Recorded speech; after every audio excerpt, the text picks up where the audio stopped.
Hello guys, this is Junior Joseph, and today I would like to take you through sets and set theory. Welcome. If you haven't subscribed to our channel, please go to YouTube, search for Leagile Show, subscribe, share, like, and watch our videos.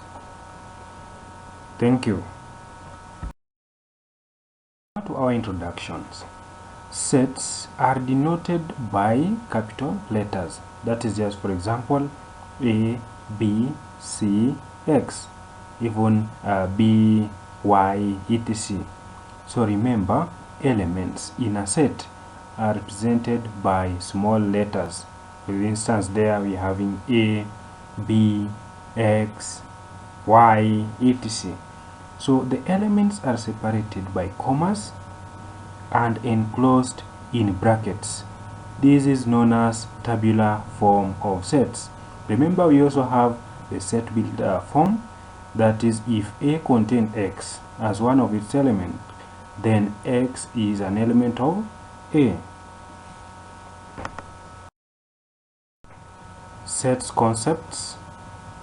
I will be able to check on very many of them, but remember, in this video will not be able to show some calculations based on sets, so please subscribe to our channel and wait for the video that will be showing some of the calculations relating to sets. So the first concept here is what we call the finite or infinite sets. So a set is said to be finite if it consists of a specific number of different elements. So for example, we may have A is equal to 10. That means that elements in A are only 10. And a set is said to be infinite if it does not consist of a specific number of different elements. That is, for example, we can have an equation like n is equal to 2, 4, 6, 8, etc. Moving on, remember, if you haven't subscribed to our channel, please just take a minute and subscribe, then we'll continue. Thank you for subscribing. The next concept is equality of sets. So set A and B are said to be equal if they both have the same members, i.e., if every element which belongs to A also belongs to B, and if every element which belongs to B also belongs to A. Remember, this is denoted by A is equal B. The next concept here is the null set. Remember, the null set contains no element, and sometimes called void or empty set. So for example, if you say a set A contains all people with age above 250, remember that is a set that there is no one that can fall in such a bracket, so that becomes a null set. Subsets. If every element in a set A is also a member of a set B, then A is called a subset of B. Let's consider this. The set A contains elements like 1, 3, and 5. Take another set D, which contains elements like 5, 4, 3, 2, 1. That all the three elements of A are also elements of the set B.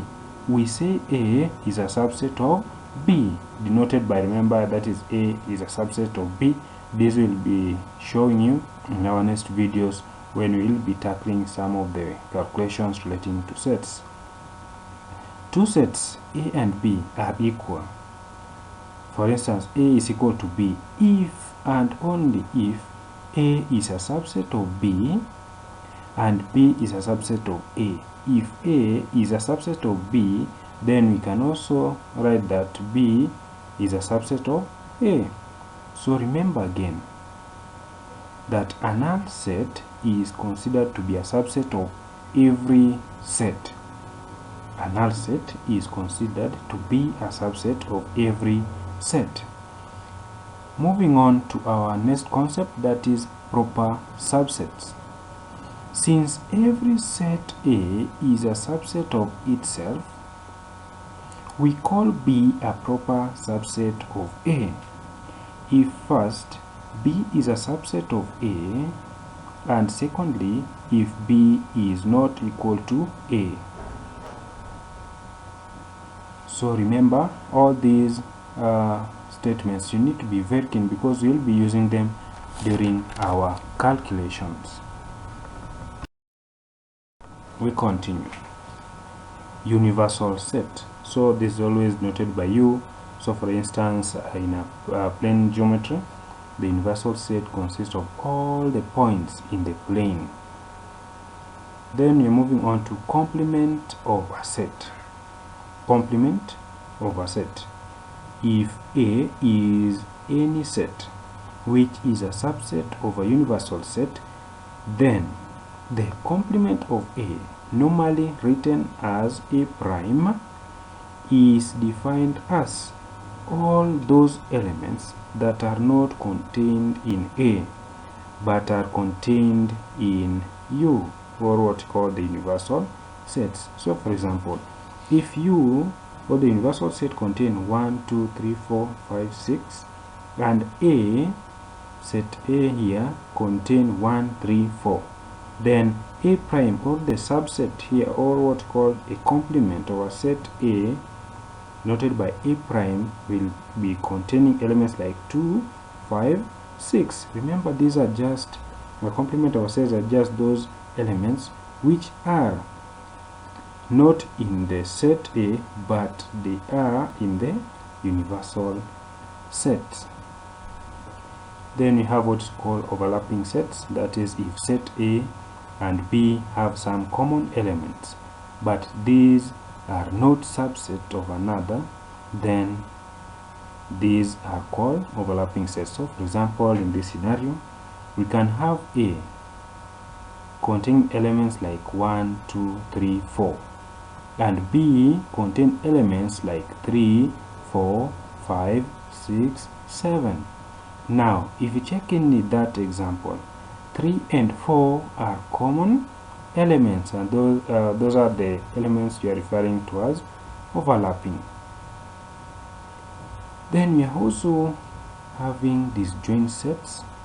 That is, if no element is common between the sets A, B, or if no element of A is in B and no element of B is in A, then the sets are said to be disjoint. Remember, my viewers, that this is Leagile Show, and the calculation on sets will be coming very soon. So please be conversant with all these concepts because they will be applied in our calculation. But remember to like, share, comment, and subscribe to our channel Leagile Show as we continue to bring you more and more educative and entertaining videos. Thank you for watching.